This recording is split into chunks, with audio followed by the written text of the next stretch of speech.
Das Thema ist tatsächlich spannend. Es geht um Ernährungsfragen, geht um Mangelernährung, was ja in der Tat bei doch mehr Kindern, als wir so denken, ein echtes Thema ist. Und die beiden Referierenden sind wirklich Weltexperten auf ihrem Gebiet.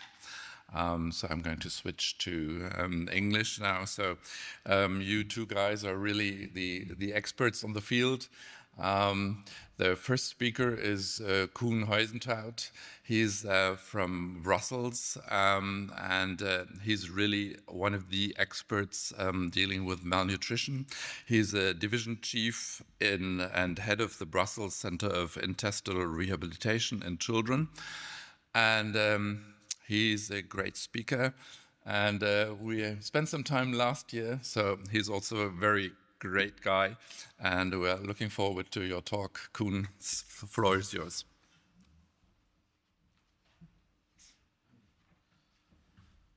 Thank you so much. So good morning, everybody. I'll talk about malnutrition and nutritional assessment in children, and I'll spend some time reviewing also the Espegan position paper that we published with the special interest group on clinical malnutrition. So we'll talk about the prevalence of disease-associated malnutrition and talk about the definition. Then I'll spend some time on the evolution of the nutritional status during hospitalization and the practical approach to nutritional assessment in children in clinical practice, leading to an individualized nutritional intervention. The intervention itself, it's more for Graham's talk, so I'll leave that to them. The prevalence of disease-associated malnutrition. We tend to associate malnutrition with third world countries or resource-poor environments, but it actually also happens in our countries. You see a map here with evidence summarized from the last 10 to 15 years, and I highlighted 3 studies. So one is a European study that was done in university hospitals, 14 centers in 12 countries in Europe, and about 2,400 children were included, and they saw that on admission already about 7% of the children were malnourished if we take BMI below -2 SD as a measure, and malnutrition was also associated with a longer length of stay in these children. The same thing was seen in France, where also, again, only universities were included, 12 centers in France, about 1,000 children, and about 15% of the children had a low BMI there. And then we also did a Belgian study quite a while ago also, almost 400 children, and we had a mix of tertiary and secondary hospitals included, and also there it was about 10% malnutrition on admission. And we see there is some factors that play a role. Obviously, the setting plays a role. So there's a higher prevalence of malnutrition on admission, chronic malnutrition and acute malnutrition or acute and chronic malnutrition in tertiary care centers compared to secondary care centers. And that's because there is a higher percentage of children with underlying chronic diseases or with more complex medical conditions. There's also a recent systematic review where we redid the analysis in our paper, and here there was on average about 38% malnutrition, but you can see that there's a high diversity of the prevalence of malnutrition in the pediatric intensive care settings, and this is because this was a mix of definitions of a chronic and acute malnutrition defined by weight for age, height for age, and or weight for height below -2 SD. But it was also a mix of low and high income countries, and it's not so much a surprise that the prevalence was even higher in resource-poor conditions, where it's a mix of primary malnutrition and disease-related malnutrition. So with Espen, we did our best to define disease-associated malnutrition. And in our position paper, we highlighted some of the terms that are usually used and sometimes interchangeably in literature. And when we talk about wasting, for example, we talk about the recent and severe process of weight loss. And it's often associated with starvation, and it can be the result of a chronic condition. And typically, it's a low weight for height that's used to describe this. There's also stunting, which is a process of failure to reach the growth potential, and it's usually defined by the WHO as a low height for age. And then we have cachexia and sarcopenia.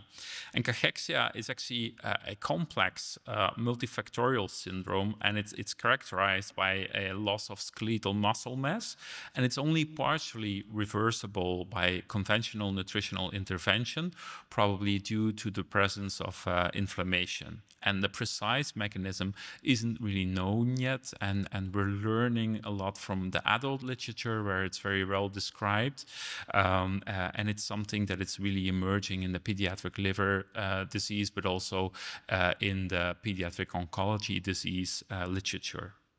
Sarcopenia is then in adults defined as a loss of skeletal muscle mass or reduced muscle strength. But in children, there's no clear consensus yet, although I'll show you one of the tools that has been used to capture this process. When we want to really adequately define malnutrition, there's a couple of components that you need to consider. There is the process of body composition and growth velocity, the risk factors for malnutrition, and then obviously health outcomes as well. And this is the definition that we came up with in our position paper, that undernutrition is a result of an imbalanced nutrition or an abnormal utilization of nutrients, which causes clinically meaningful adverse effects on tissue functions and or body size composition with an impact on health outcome. And this summarizes it very nice, I think, this graph. There's a lot of factors that are involved. So you have the hospital factors, you have disease factors and child factors, and all of these kind of intertwine and lead to the process of undernutrition. And we'll talk about some of these factors more in details in the next coming slides. I also looked at the prevalence in specific diseases, because today is all about chronic diseases as well. So here's a recent literature overview of malnutrition in pediatric congenital heart disease. And again, the prevalence tends to vary a lot depending on the setting, but also the study design that has been used.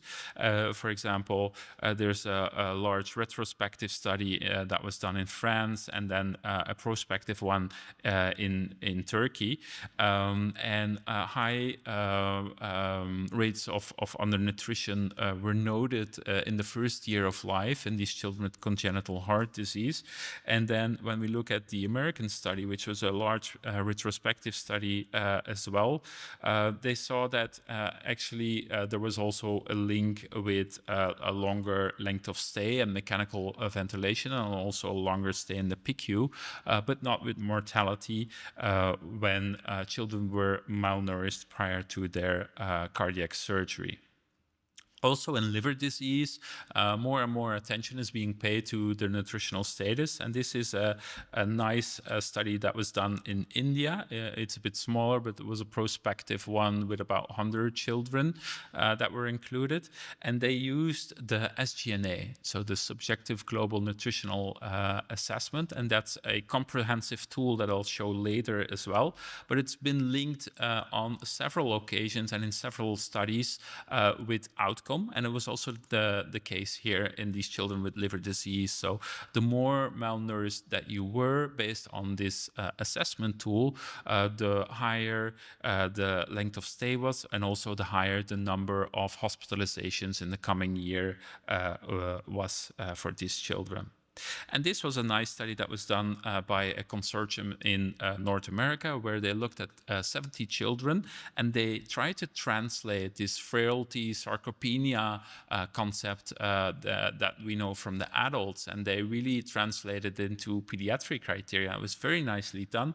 And what they also showed, what you can see in the graph there, is that based on this frailty score, which is on anthropometric and functional indexes, they were able to quite nicely separate the children with end-stage liver disease versus those with compensated liver disease. So it really catches the clinical eye, this tool, and it will be nice to see some follow-up data. And the interesting thing is that people from the cardiac world actually tried to do the same, and independent from each other, they came up with about the same tool. When they try to translate it from the adult world. So it probably works in different settings where cachexia is playing a role in children. We know that being hospitalized is also a risk factor per se for developing malnutrition. You see an overview here of the most recent literature, and there's a lot of risk factors that are involved, and it depends on the study which of the risk factors came forward. So we know that children that are in pain, they don't eat, they have pain, so you have to manage their pain well. If they have underlying and chronic diseases, it was already discussed, the longer that they stay into a hospital, also the sicker they are, obviously, when they're admitted, but the higher the risk is for them to become malnourished. And we showed it, for example, in a small study that we've done in Belgium. We looked at children that were previously healthy, and then all of a sudden they got really sick. They were hospitalized with pneumonia, complicated by an empyema. So they stayed over 2 weeks in the hospital, and it took them more than 3 months to actually recover until their original weight before they got sick. So it really highlights the importance of also having a post-discharge plan when you see these children. During hospitalization, we can help these children, and that's shown here for the first time in a recent study in Canada. Surprisingly, that was for the first time. They looked at 300 children that were hospitalized in a big tertiary center, and about 9% of them lost more than 5% of their original body weight that they had on admission. But they saw that those children that were actually seen by a dietitian tend to lose less weight than those children that weren't seen by a dietitian. So it really advocates to have your dietitian play an active role on your ward for the nutritional management. And unfortunately, that's not always the case, and that's shown there in the other study that was done in the UK. It's a small study, but here it was evident that even 30% of the children that were found to be severely malnourished during the hospitalization weren't even seen by a dietitian during their hospital stay. That's where screening can help us.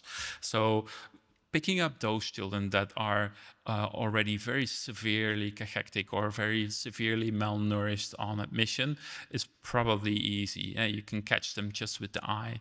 But for those children that are at risk to develop malnutrition during the hospital stay, or those that tend to fly a little bit under the radar, that's where screening tools can come in handy. It's also the purpose that we defined with the Aspen malnutrition SIG. It's to identify the screening process to identify those at risk for malnutrition and those that likely will benefit from a nutritional intervention, hopefully to influence their outcome. It's done on using with a combination of different questions and parameters, and several nutritional screening tools have been proposed, and they all kind of follow the same principles. What's the current condition? Is this condition stable? Will it get worse? And will the disease process accelerate nutritional deterioration? Also interesting is the results from a qualitative study that was done in Alberta in Canada, They actually asked the parents what they thought about this screening process, and it wasn't all positive. It's important when you do this to show to the parents that, yes, these questions are very, very short, but this is just a screening tool. We're not doing a full assessment here because parents felt that they didn't have enough space or time to fully communicate about the nutritional concerns of their children. And also the label malnutrition was found to be offensive sometimes. So parents felt like they were bad parents because they caused malnutrition in their child, which is obviously not the case nor the purpose of this screening. So it's something to take into account. We did a survey in Belgium, which we published last year, and we asked about the barriers to do nutritional screening, and it was actually a follow-up survey about 8 years later than the first survey that we did in Belgium, and still the same barriers came back. It's a bit different in larger centers in the darker columns versus the smaller ones, but especially in the smaller ones, a lack of knowledge is still one of the major reasons not to perform nutritional screening, and in the larger ones, a lack of time, even though we studied and it also it takes less than 5 minutes actually to do this.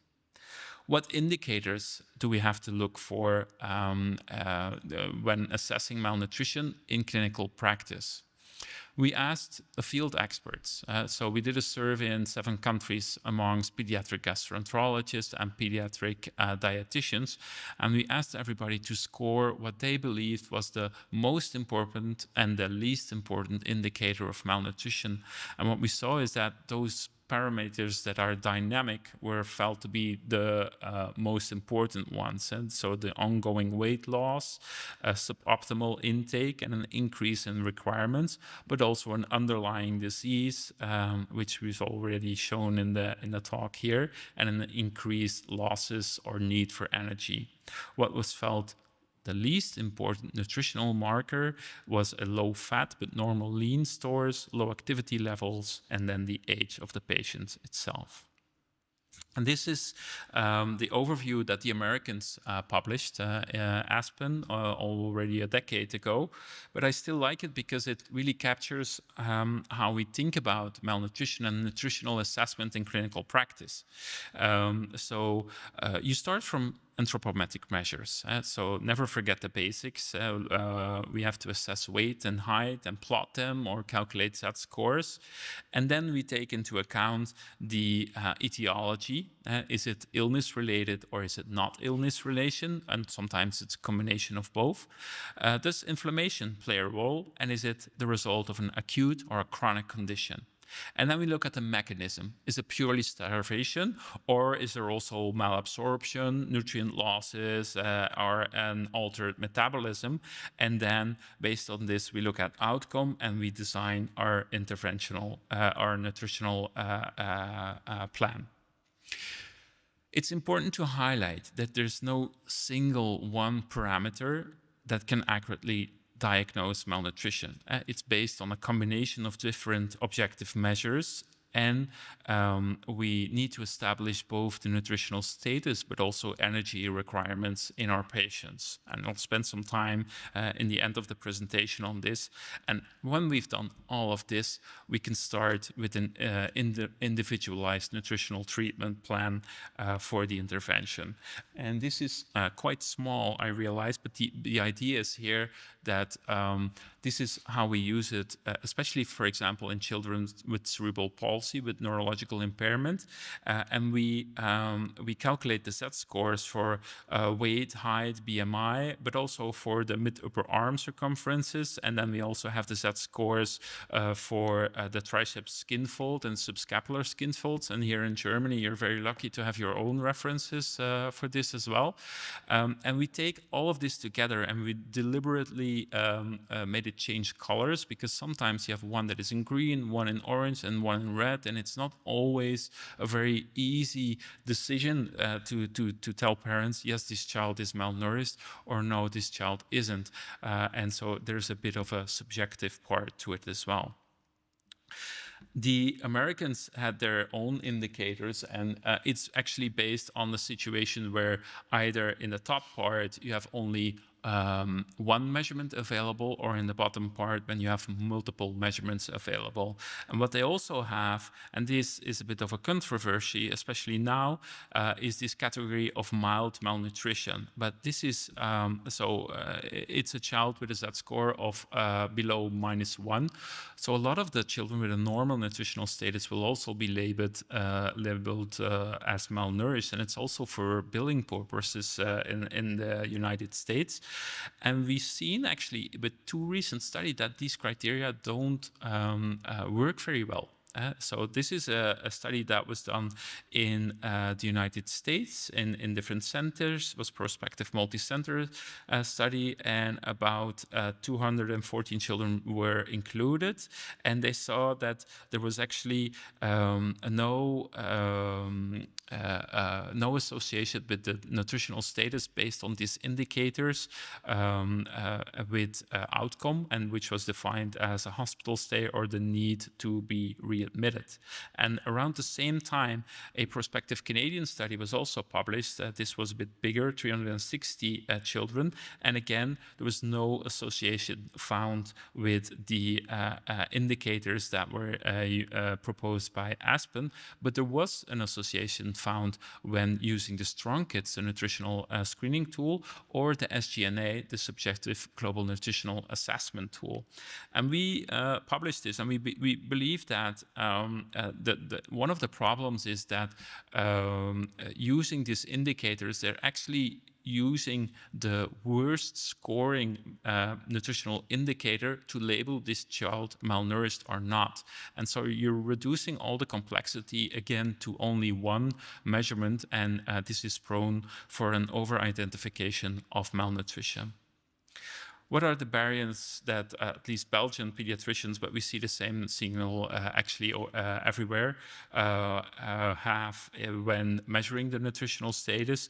Again, a lack of knowledge, especially in the smaller centers, is present, and a lack of time, which is probably also to be translated as a lack of feeling how important it is, although we did ask it also separately, is also mentioned as a very frequent reason. Luckily for the treatment of malnutrition, over half of the respondents didn't have any barriers, but when there is one, it's still a lack of knowledge. There's also a recent study that was published in Canada where they did a survey in 2 tertiary centers in Canada. And there was a major communication barrier actually for those children that needed a follow-up on their nutritional intervention post-discharge, which is very important. Remember the story of the children with pneumonia and emphysema that were hospitalized that didn't recover for a very long time. So I don't know how the situation in Germany is, but at least when I was working in Canada, I noticed that the dietitians that help you on the ward are different than those that see the children from an outpatient clinic, and apparently they don't talk to each other, and so a lot of the information got lost there. And then we can improve this. Already having a dietitian present and actively involved is obviously very important, but also having structured pathways available is important. This is, again, a recent example of the PIN pack.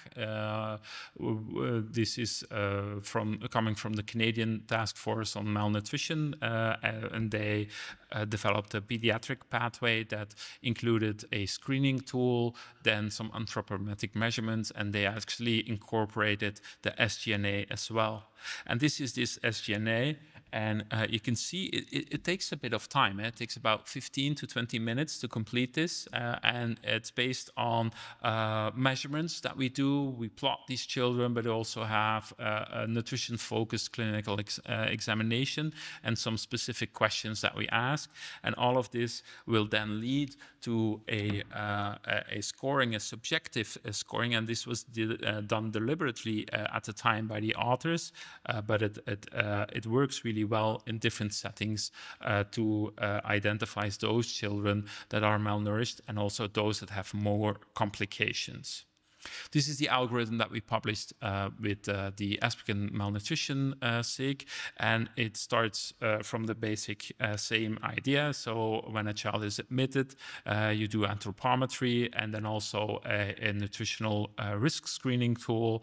If both are normal, then undernutrition is unlikely. If one of them is positive, you have to rule out undernutrition and refer them for a full dietetic assessment. When they're in standard nutritional care, it's important that we reassess if children are admitted for a longer time and also take care to have a post-discharge plan available.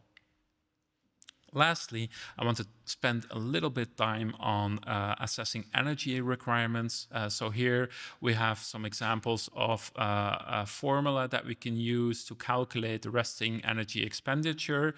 And they tend to work very well on group levels, but there has been some reviews. And then even when their children are separated into very small bins, so to speak, of specific pathologies, and they looked really closely, for example, only at children with obesity or only children with IBD or with liver disease, then still it's only on a group level that these formulas tend to work well, and you can have a lot of variation on an individualized patient.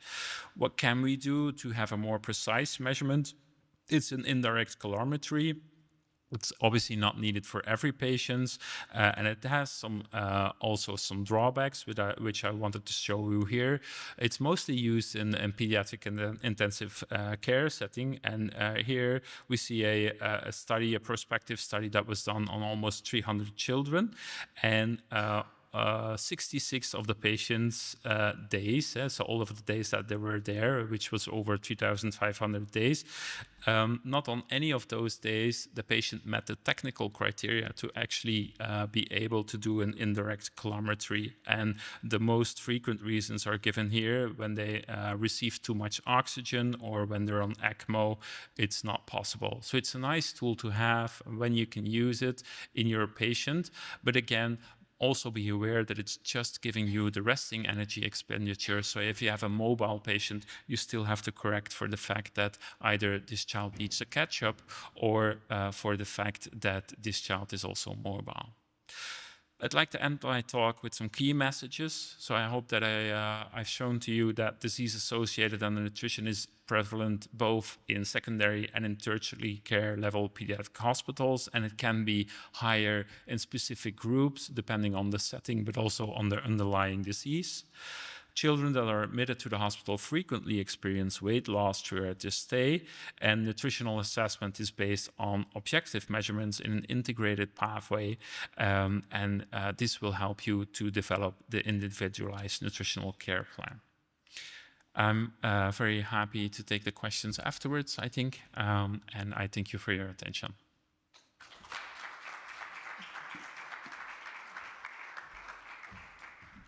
Yeah, Koen, thank you very much. We decided to have the discussions after both talks because that makes more sense. So, Koen, you pointed out that making the diagnosis is important. We're probably not too good at that. I would guess that not everybody is really making the diagnosis, but making the diagnosis is only the first step. When we made the diagnosis, we've got to go further, and then we've got to do something about it. And this is where nutrition comes in. And we're very happy to have Graham O'Connor. He's a clinical academic in pediatric dietetics, and he's the research lead of dietetics at Great Ormond Street in London. And we're very happy to have you, and we're looking forward to your talk.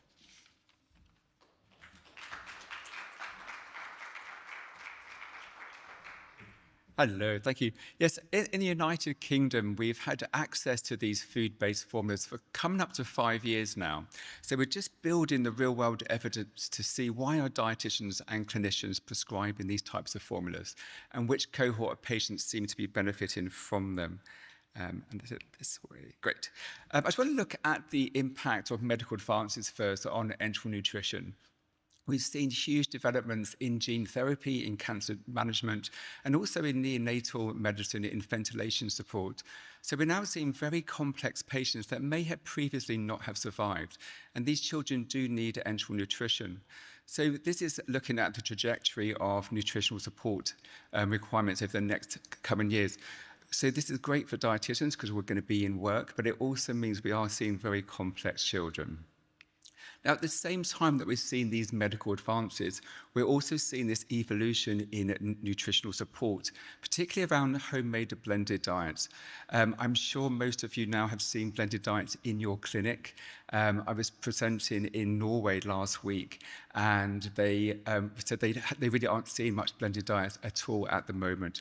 But I'm going to sit down, actually. I had an ear infection, and my balance goes a bit funny, so apologies. I had this just in case. It's here. So the blended diets, they definitely are increasing in popularity. And what's happened with the blended diets is that we're also seeing that the children do tolerate it better. And they're having that variety of foods, which is also good for the gut. Now, industry have responded to this, and they have developed these hybrid formulas, which is a mixture of the real foods and then also standard enteral formulas.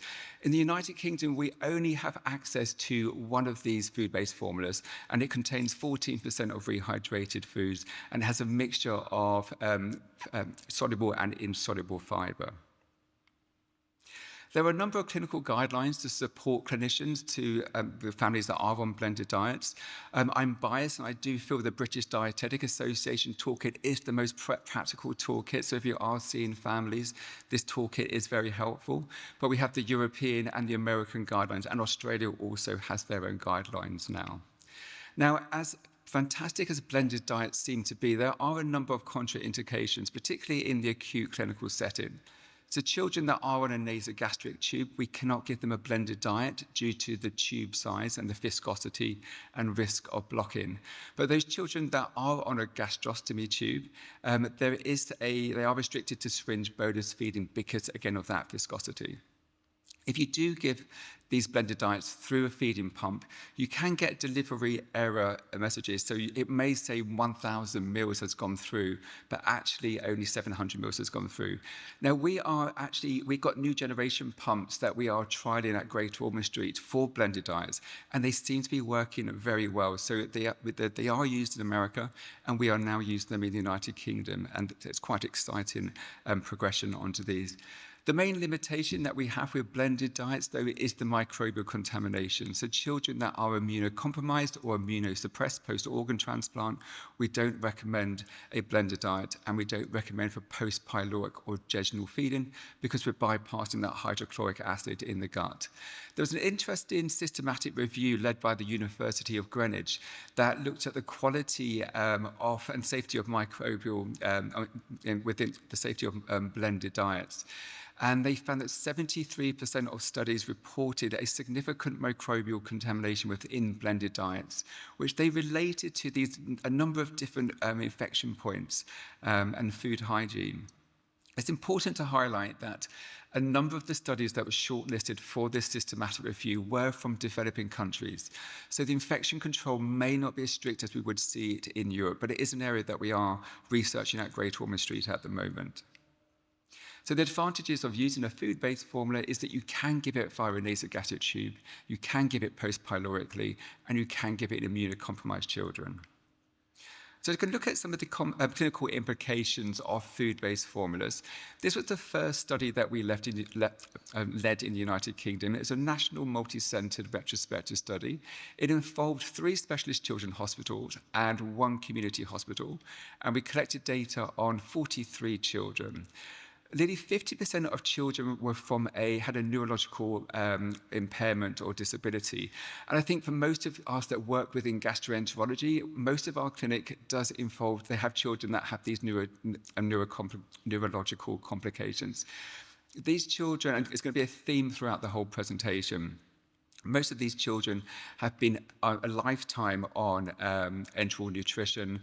They are wheelchair bound, so their gut motility is not great.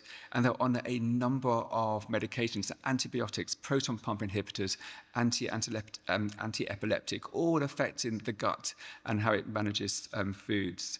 But you can see here that the dietitians reported a significant improvement in their stool consistencies, constipation, loose stools. What's important here is that this is from a number of different sites and a number of different dietitians all reporting the same improvements.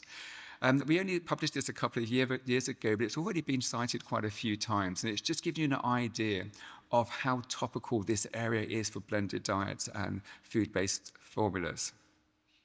This then led us on to another study, which was a single-centre study at Great Ormond Street. And we just wanted to see why dietitians were prescribing this type of formula.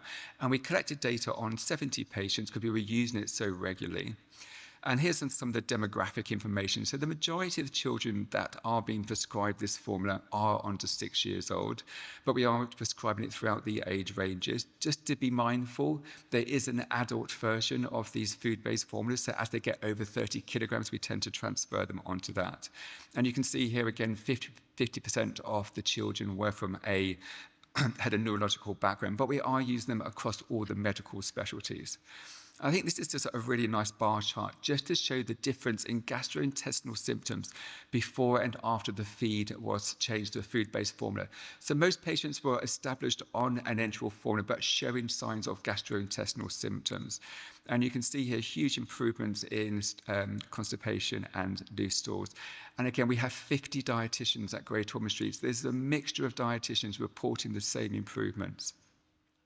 But from a more clinically important perspective, we have shown that children that were on a whole protein formula were switching onto these food-based formulas and seeing an 85% improvement. But clinically, what we also saw was that children that were on a peptide or amino acid formula were also transferring onto these food-based formulas and showing an improvement in their symptoms. And obviously, these children had no underlying allergies because of the cow's milk protein within the formula. If I just draw your attention to the final column here, looking at the outcomes, you'll see that a number of dietitians didn't report any improvement when they switched them to a food-based formula, but they kept them on that food-based formula because they felt it was more nutritionally complete. Usually the peptide formulas and the amino acid formulas are devoid of fiber. They don't have fiber in them. So by having the food-based formula, they have that additional nutrient, which is important for the gut. We were also able to show that the feed was tolerated in jejunally, so post-pylorically, again, across a number of different specialties. You'll notice on the manufacturing package, it says, do not give it into the small bowel. But as we all know as dietitians and clinicians, we give drugs into the small bowel that aren't licensed, and the same for food-based formulas. So I think as the manufacturers have to cover themselves by saying not to give it to the judge, but as dietitians, we know we do, and we've shown that it was tolerated. Just going to change to a different study. This is a flagship study that was led by Kate Samella almost 10 years ago, who looked at transitioning children onto food-based formulas that had intestinal failure, so very complex children. You can see here their underlying diagnosis, necrotizing enterocolitis, gastroschisis, and they were all on an elemental or a hydrolyzed formula before they were switched onto a food-based formula. So the mean small bowel here was about 48 centimeters. And they found that almost 90% of children tolerated this transition. It did take up to 2 months for some children because they were so complex. And again, this goes back to these children may have been on what we call fiber naive. They weren't having fiber in their previous formula. So the gut microbiome and dysbiosis would be an issue when we're changing them onto a fiber formula. So something to bear in mind when you have your complex patients that haven't had fiber in their diet. You may need to transition them quite slowly. So why does it work? We really don't know, but it's obvious that the gut prefers real food. And if we look at some of the ingredients that are in your standard enteral formulas, much of these are processed or ultra-processed food. Maltodextrin is the first ingredient list in these enteral formulas. It's got a really bad reputation over the last 10 years. It's been shown to actually cause inflammation within the gut. We're giving this to them every day. It's the most quantified ingredient in that product. And it's something that industry need to think about, changes to an alternative, because the evidence is now building about how detrimental this is to the gut. And these are children that already have gastrointestinal issues.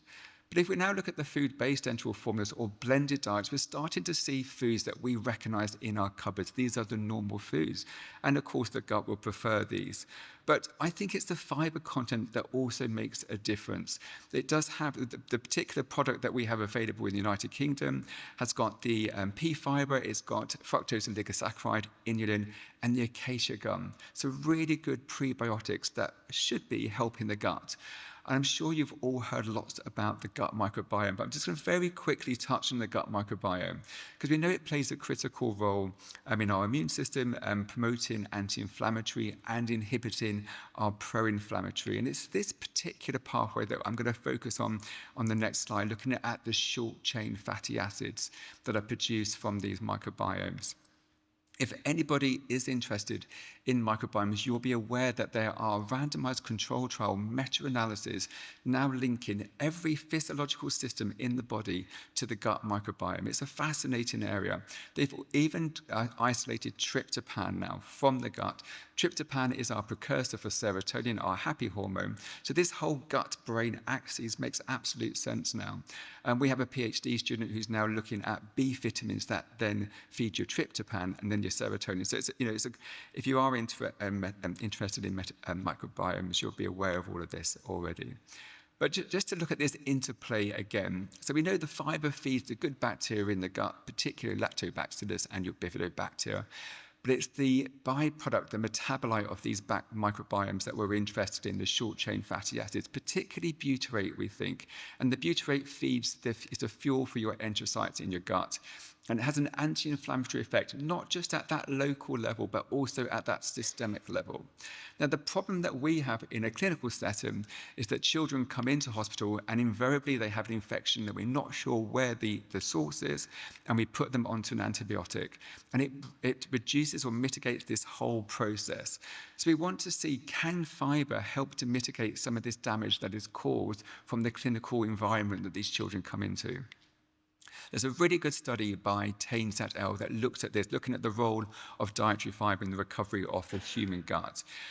He looked at 3 different groups. So he had the omnivore group, which is your meat and plant, your vegan group, and he then looked at adults actually that had exclusive enteral diets but with no fiber. And it was over 3 phases. This phase 2, they gave them antibiotics, and then they looked at that recovery phase afterwards. So looking at the gut bacteria, you can see here the grey area can you see the grey area? You can't really see it on them, I'm afraid.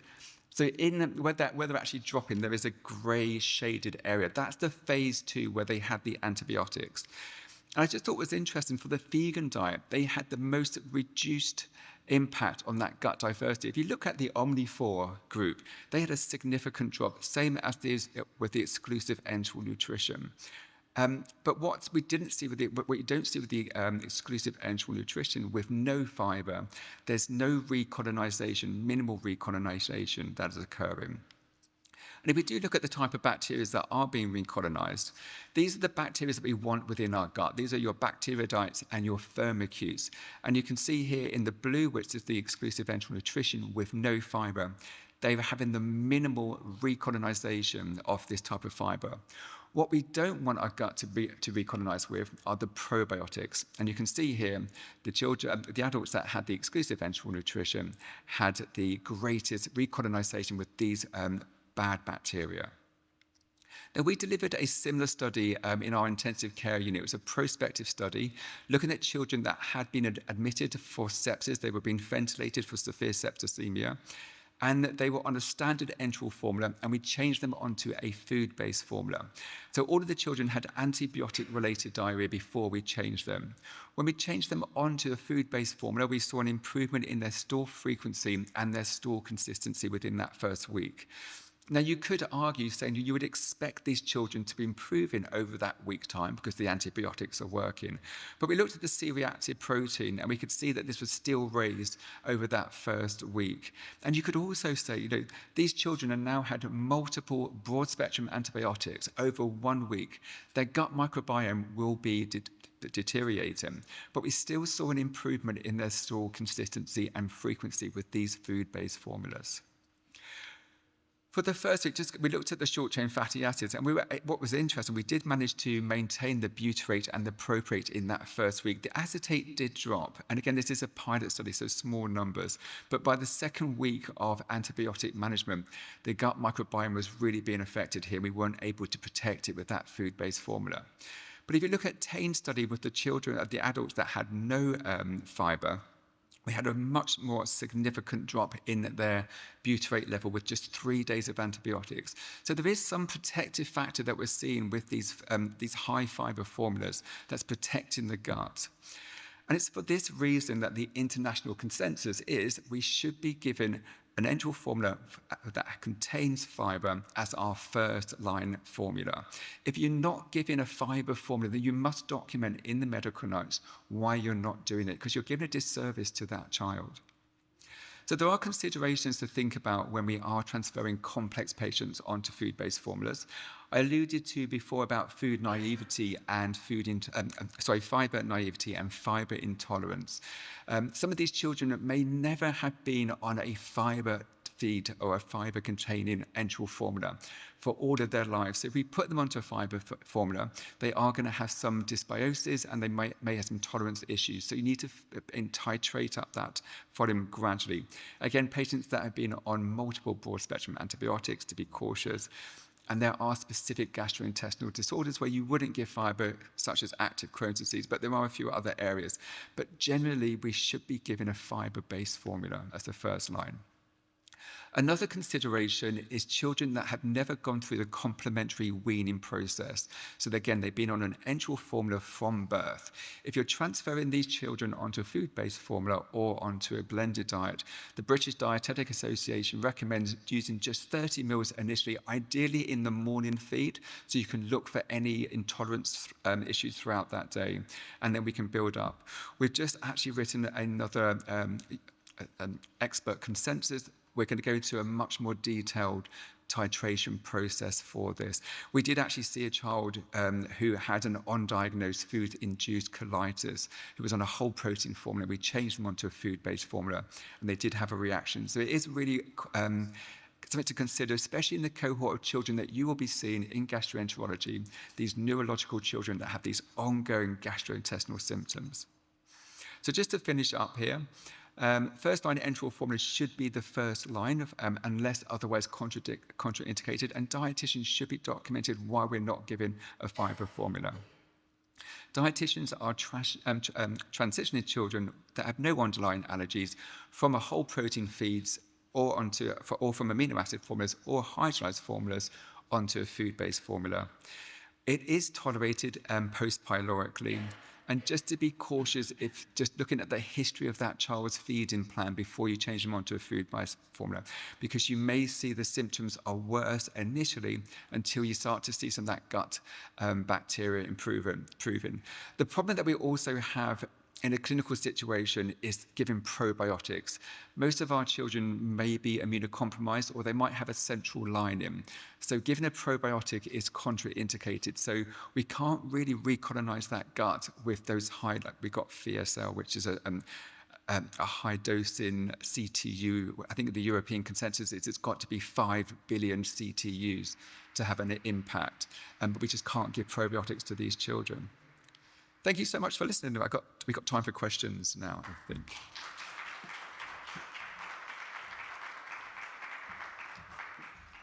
Graham, thank you very much for giving us this insight to food-based formula.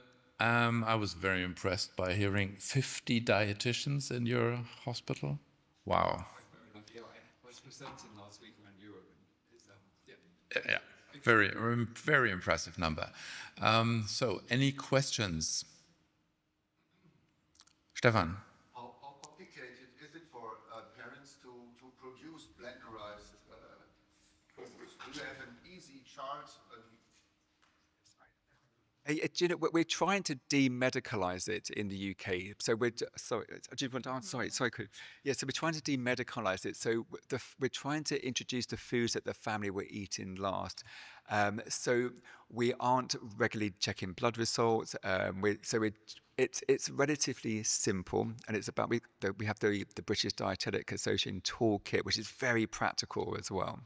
But families are doing it regardless. So we're just there to support them as much as we can. Do you want to comment on that, Koen? Yeah, I fully agree. But it's also not for everybody. It does take a little bit of work, and so some parents are really, really happy about it. They want to cook for their children again, and it's all about normalization as well. I guess what you're trying to do as well. And I left the hospital 7 years ago, and I spent 2 years in Canada. And before I left Brussels, we were really against this. So it was hospital policy that we're not doing this. And then actually, when I came to Canada, they started doing this. They had this pilot trial, and they also developed so many of these patient brochures. And we translated this to our own situation. And so still now we have parents blaming us for the period that we didn't support them when they were trying to give blenderized diet. So it's not for everybody, but it certainly is the right choice for a certain amount of families, and demedicalizing is very much needed for them. Yeah. Thank you. That was actually common practice when I started as a junior doctor, but it was actually stopped again. Is it allowed in hospital settings for hygiene reasons? I gather that in Germany there's a big problem in doing it at our hospitals, so we need to buy the formula that are available. In our hospital, it's still not allowed.